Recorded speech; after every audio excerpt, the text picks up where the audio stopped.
Y a esta hora saludamos a Luis Hernández, integrante del Consejo de Participación Ciudadana Transitorio. Coronel, muy buenos días, gracias por acompañarnos. Muy buenos días, Liz, un gusto estar aquí. Bueno, hay algunos temas aún pendientes por resolver por parte del Consejo que usted integra y empecemos hablando del Consejo Nacional de la Judicatura. 14 postulantes pasaron a esta fase de impugnaciones. El llamado del señor Trujillo fue a la ciudadanía a que lo haga con objeciones fundamentadas y no en base a chismes. Partiendo de ese llamado, pues ¿cuántos cuestionamientos se han presentado hasta el momento, quizás? Sí, es una muy buena pregunta porque es muy actual y realmente trae al escenario el hecho de que es muy importante que las personas que impugnen realmente tengan todos los documentos en orden. Yo creo que será así. Y más que nada que realmente el tema de las impugnaciones y el periodo de impugnaciones sea conocido por la mayor cantidad de ecuatorianos. Esto realmente facilita la transparencia y permite que un consejo tan importante para la justicia del Ecuador esté integrado por gente proba, por gente de un gran nivel ético y que dé esperanza para que el tema de la justicia realmente vaya fortaleciéndose para el bien de todos los ecuatorianos. Yo creo que la justicia, la ley para todos, es muy importante que empiece desde la cabeza con el ejemplo. Entonces, lo que ha dicho el doctor Trujillo, lógicamente, recoge el pensamiento de todos los que hacemos el Consejo, de manera de permitir que en estos días de impugnación que empezaron el día viernes y terminan el jueves de esta semana, la mayoría de los ecuatorianos se informe y si es que encuentra algo que estima no está de acuerdo a este momento histórico que significa tener los mejores y hombres y mujeres en la judicatura, realmente sean impugnados si es que eso lo amerita. Y ahí reitero la pregunta, ¿hasta el momento ya han recibido algún tipo de cuestionamiento hacia alguno de los 14 postulantes?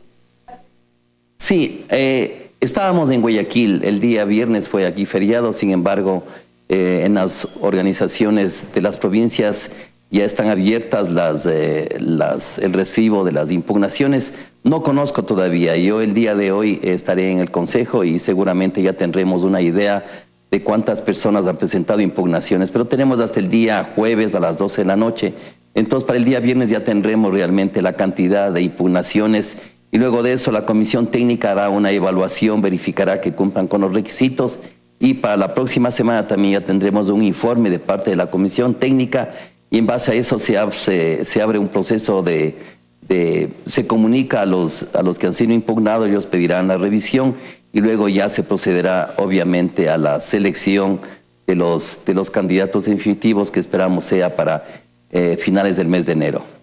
Ahora, el 24 de marzo el país irá a las urnas, tendremos una nueva jornada electoral. ¿Cuándo pasará ya a ser considerado una prioridad la selección de los jueces definitivos del Tribunal Contencioso Electoral, considerando que estamos a 3 meses de este proceso, de estas seccionales? El concurso ya arrancó. Este momento ya estamos recibiendo los postulantes y luego empezará el proceso, un debido proceso en cuanto a la selección. Verán, lógicamente la comisión técnica va a elaborar los documentos que determinan quiénes han cumplido con los requisitos. Luego vendrán los periodos de selección y la publicación de los candidatos. Lo mismo que está pasando en este momento con la judicatura. Luego de eso vendrán las impugnaciones. Nuevamente la ciudadanía tendrá que saber cuándo se impugna y los que crean que tienen que ser impugnados lo harán. Y luego de eso vendrá la selección. Entonces nosotros esperamos para las elecciones del 24 de marzo ya tener realmente conformado el contencioso electoral. Creo que eso sí va a ser posible porque los plazos están establecidos de esa manera. Entonces el nuevo proceso electoral, ya cuando vengan las impugnaciones relacionadas con los resultados de las elecciones, vamos a tener realmente conformado todo el sistema y la función electoral de manera que los ecuatorianos cuenten con todos los mecanismos para impugnar, para reclamar y para proclamar los resultados en base a lo que decide el pueblo ecuatoriano. Y habrá un tribunal contencioso electoral, como usted lo dice, pero sin embargo acudiremos a las urnas basadas en la actual ley orgánica electoral, al actual Código de la Democracia, que desde el Consejo Nacional Electoral se reconoce, necesita reformas, porque han sido una ley que favorece pues a unos y perjudica a otros. Partiendo de eso, ¿cómo garantizar a los ecuatorianos que tendremos un proceso realmente en el que podemos confiar, transparente y que no será velado por la duda? En realidad, los ecuatorianos tenemos que confiar en que tenemos una nueva forma de institucionalidad. Le escuchaba hace un momento a la presidenta del Consejo Nacional Electoral Y usted puede ver que ya pertenecen a diferentes espectros, a diferentes áreas del quehacer político, del quehacer social y de la independencia, de organizaciones independientes. Entonces ya es un consejo no conformado solamente desde una dirección política, eso ya es un avance. Y yo creo, estoy seguro que ahí hay ecuatorianos y ecuatorianas que están comprometidas con este momento histórico. Yo hablo siempre del ciudadano de oro, aquel que un sistema colegiado dice las cosas y de una forma abierta cuando están mal, cuando él no está de acuerdo, porque usted sabe, estimada Liz, que también el consenso puede hacerse para el mal. Entonces, cuando hay un consenso que realmente está llevando a un organismo por la dirección que no es la correcta, ahí tiene que haber el miembro, el ciudadano de oro que diga, esto no puede continuar, y sale de una forma abierta, estamos en una democracia, a decir las cosas que él considera que está mal, no oponiéndose, sino diciendo lo que cree que no está correcto. Por ejemplo, nosotros tenemos que presentar una normativa, porque eso dice el mandato, una normativa que permita que la corrupción sea reducida al mínimo, y lo haremos viendo todos los aspectos de las leyes, inclusive en el tema electoral. Yo estuve en Guayaquil la semana anterior y me dio mucha pena, por decirlo menos, como yo veía ya propaganda. Lógicamente no decía vote por tal persona, pero veía candidatos o futuros candidatos ya con el nombre, ya vería las fotografías. Eso es una forma de hacer trampa. Los ecuatorianos no tenemos que hacer trampa, tenemos que basarnos en la ley. Y si antes lo hacían de diferente manera, bueno, es el momento de construir otro tipo de sociedad y construir en base a la norma, a la ley, porque eso es lo que significa igualdad de todos ante la ley y ante los procedimientos, en este caso electorales. Ahora, y usted me acaba de hablar de disminuir la corrupción al mínimo y de dejar implementados mecanismos que conlleven a eso. El Pleno del Consejo encargó la investigación prioritaria de casos emblemáticos donde huele a corrupción, y por ejemplo, por mencionar algunos, la Refinería del Pacífico, Refinería de Esmeraldas, la reconstrucción en Manaví después del terremoto, las escuelas del Milenio, caso de lavado de activos, por mencionar algunos ejemplos. ¿Qué han podido determinar hasta ahora dentro del encargo de esta investigación?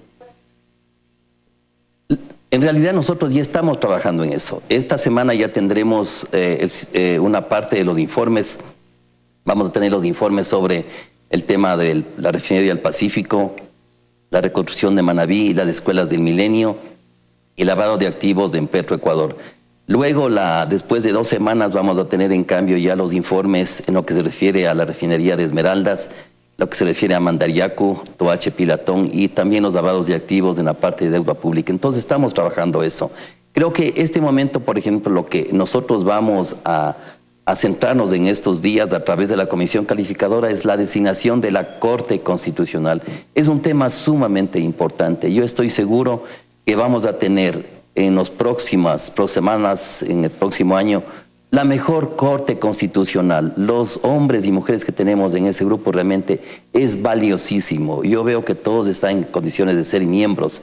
Esta semana, estos días, ya se realizan las audiencias orales por primera vez, porque todos tienen la oportunidad, todos los ecuatorianos, de ver realmente los que pueden ser los futuros integrantes de esta Corte. Eso es sumamente importante, porque los miembros dirán lo que piensan ante ciertos casos que les pondrán las personas que van a preguntarles, en este caso los miembros de la Comisión Calificadora, y eso es inédito, eso no se ha dado en el Ecuador.